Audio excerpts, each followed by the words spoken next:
straighten this store out. And he used a 3-letter word and say, I'm going to do it. I'm looking at it like this, my first job. He said, but if I don't, I'm taking all y'all down with me.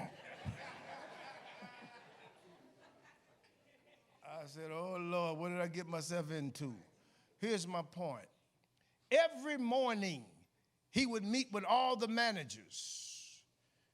And he would take you by the area that you were responsible for and said, Mr. Baylor, this is your area.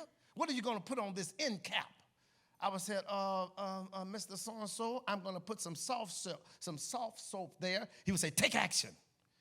He would take me to the other part of the area that I was working in. He would say, we just sold a whole bunch of these lawnmowers here, and the shelf is empty. What are you going to put up there? I would say, I'm going to put some peak moss up there. He would say, take action. He would walk us by another area, and he would say, well, this is a brand new area that we haven't ever used before. Mr. Baylor, what are you going to do with this area? I would say, I'm going to put something there that's real nice that the families would like. I'm going to put there some television kinds of equipment. He would say, take action. That's what I want to say to all of you that are waiting. You've had dreams, but you have never taken action. Yes, Michael V. Roberts is right. A dream without action is only a fantasy. Paul the Apostle is right. Faith without works is dead. Yes, Walt Disney is right. The way to get started is to quit talking and begin doing. Henry Ford is right. It has been my observation that most people get ahead during the time that others waste time.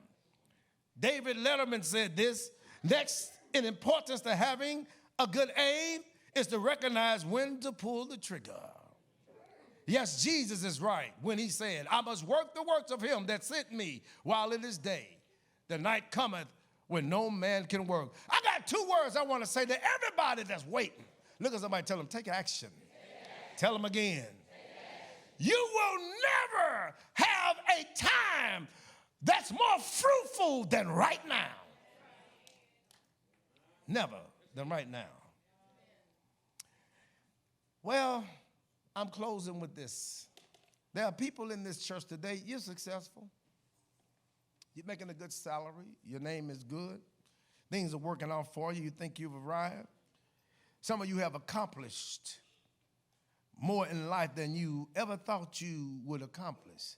And you're thinking, man, what should I be striving for? You have money, fame, and fulfillment. Life is good to you. You feel like there are no other mountains to climb. Let me help you understand something. If you're a preacher, you haven't preached your best message. If you are a successful surgeon, you haven't performed the greatest operation.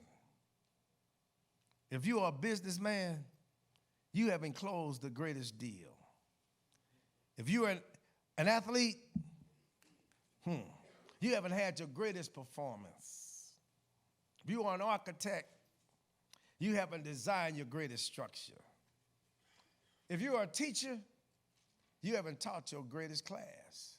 Yes, the choir was right. The best is yet to come. As I close, I want to encourage everybody to dream again. I'm going to say it again. I want to encourage everybody to dream again. Do not allow life to pass you by while you're sitting there watching life slowly go by, knowing that there's more in you that you have to give.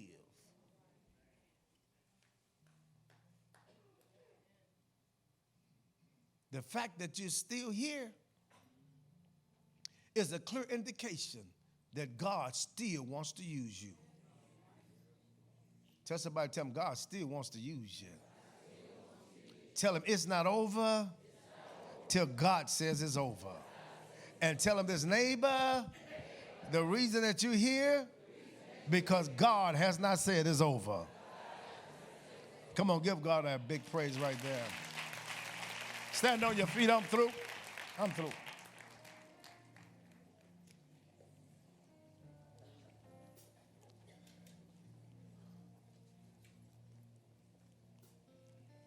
I want to pray for all the dreamers. And how many dreamers in here? Let me see your hand. Okay. I want you just for a moment. I'm going to take 30 seconds to do this, and I'm going to let y'all go. I want you just to close your eyes. And I want you to allow God to take your imagination and take it where he wants you to ultimately end up. I got to say this, and come up here, Saul.